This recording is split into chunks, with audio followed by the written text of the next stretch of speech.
Folks, very happy to bring up this next gentleman. This man is a key figure in the global fight against AIDS, tuberculosis, and malaria. He is he's involved with the American Red Cross. He has been an important figure in so many important humanist causes. He is the executive director of the Secular Coalition for America. Please welcome Larry Decker. Larry Decker.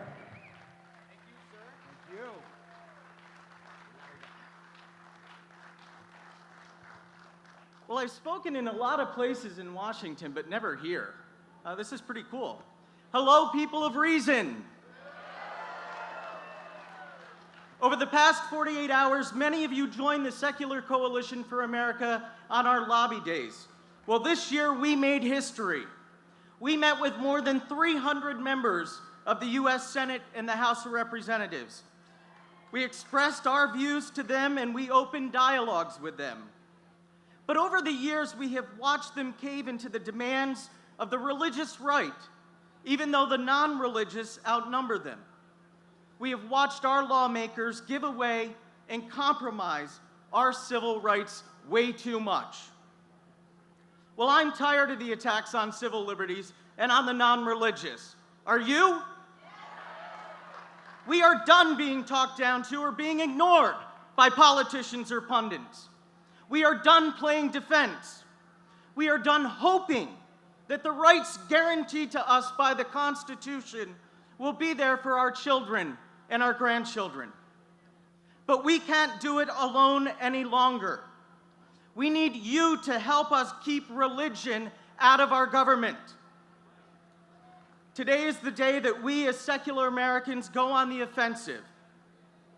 The Reason Rally is our call to action and our warning to the religious right, a warning that if they want to continue to violate the Constitution, desecrate the dreams of our founders, and impose their religious beliefs on our nation, they'll have to go through us first. The hard-fought victories that we have seen in civil rights, reproductive rights, and LGBT equality will be hollow so long as religious privilege and exemption renders them null and void. The separation of church and state and the First Amendment are the foundation upon all of our civil rights and what they depend on. So what does a secular America look like? And let me hear from you if you agree with this. In a secular America, the way our founders imagined, a same-sex couple doesn't have to endure the humiliation of being denied service at a restaurant because of who they are and who they love. In a secular America, a woman's right to choose is absolute and is a conversation between only her and her doctor. In a secular America, no one can be banned from the United States just because they are Muslim. In a secular America, openly atheist candidates can run for office and win based on their qualifications and their ability to serve the people that elect them, and not because they believe in a God. In a secular America, your right to die with dignity and without pain won't be undermined by your neighbor's religion. In a secular America, public schools don't teach the Christian Bible. They teach evidence-based science, philosophy, and history. In a secular America, science, reason, and the overwhelming evidence that our planet is warming and our climate is changing won't be brushed aside as a hoax by a senator carrying a snowball into a chamber of that building up there. In a secular America, the words "in God we trust" don't adorn the halls of our Congress, the walls of our courtrooms, or the money that we all work so hard for.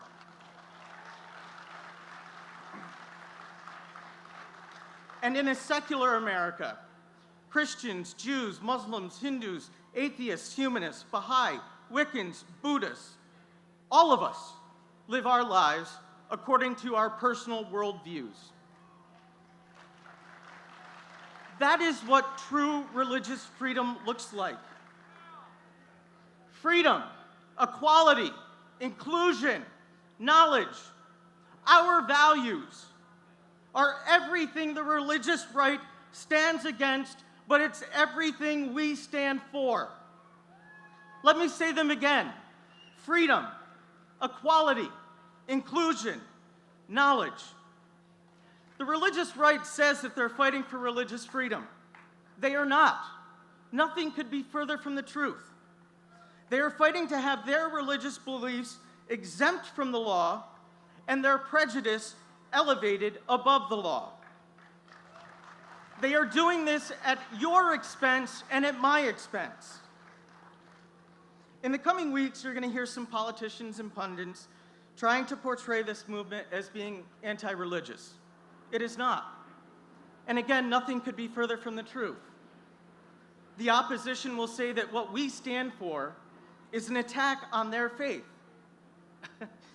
You know, your religion is privileged when equality feels like oppression and must be restored by laws that make the First Amendment irrelevant.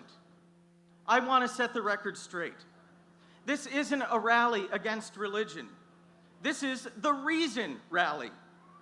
This is a rally that supports religious freedoms for those who believe and those who don't. This is a rally that supports the freedom of, and more importantly, the freedom from religion. This is a rally to unite all Americans around shared secular values, because secular values are American values. How this Reason rally is remembered will depend not on what we do here today, but what we do every single day after we go home. I want this Reason rally to be remembered as a turning point in American history, as the day we started to repeal the religious privilege and exemption laws that the right is forced on the federal government, on our state houses, and on each of us. I want this Reason rally remembered as the day that secular Americans from across this great nation took back our legislatures and restored reason and science to their proper place in our government, in our schools, and in our bathrooms. The religious rights agenda is to undermine our core American values, and they will continue to do it so long as we don't stand in their way. Well, I'm here to tell you today, we are going to stand in their way. Unless we act, their America could become a reality.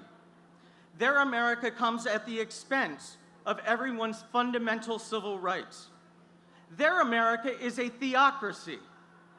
Well, the United States of America is not a theocracy, and on our watch it never will be. Join us, help us, and fight every single day to keep our great land the democracy it was meant to be.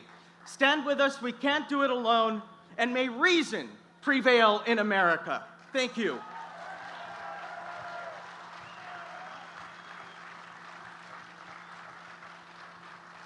I want to bring out a special speaker who came all the way from Los Angeles to be with us. The Secular Coalition for America is proud to lead the charge, but we don't do it alone, and we can't do it alone. We are bringing you, our friends, and our allies. And one of our greatest allies is the LGBT community. One of their champions is with us today.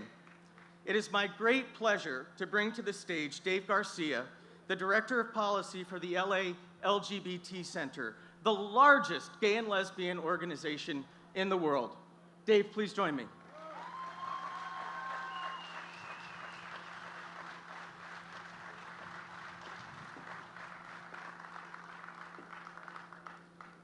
It would be hard to argue that any single community or people has been more harmed in the recent past by religious discrimination than the gay, lesbian, bisexual, and transgender community.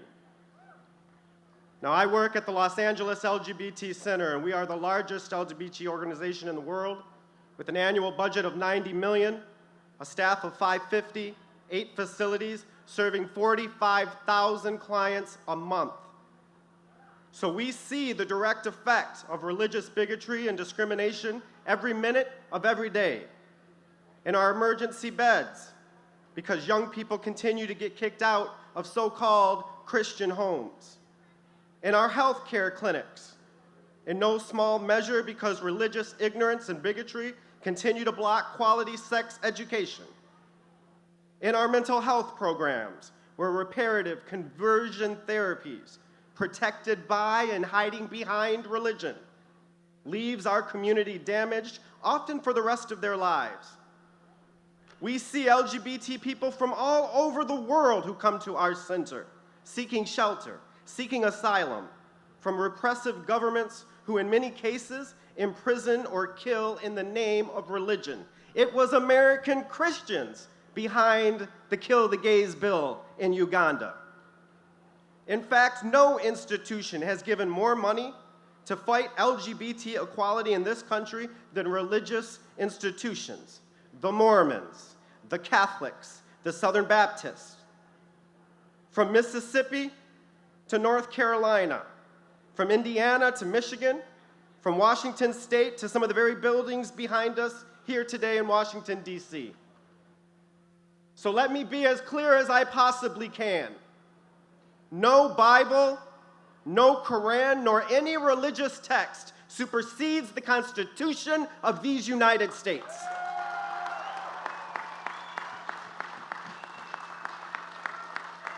And while I personally believe that all religion is a myth and that all gods are fiction, professionally, what I want most is for the keepers of this make-believe to keep it out of the public square. Our tax dollars should not be going to any hospital, any school, any institution that chooses to promote their make-believe and myths, any more than we should be subsidizing property tax for Santa Claus in the North Pole.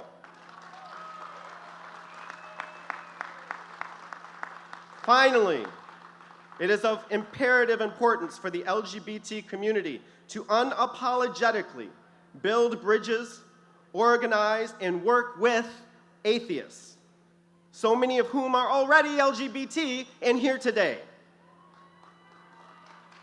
Now, I say atheist proudly, as I believe most secular folks are at heart atheists.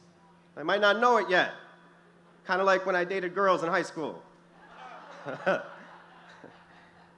The LGBT community knows a few things about coming out. Religious discrimination must be confronted everywhere and every time. And the sooner all atheists, everywhere and every time, come out and speak up, the sooner we will defeat the ignorance and bigotry and discrimination of all man-made religion.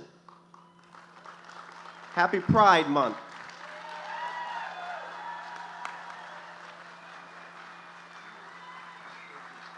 Thank you all. Larry Decker and Dave Garcia, ladies and gentlemen.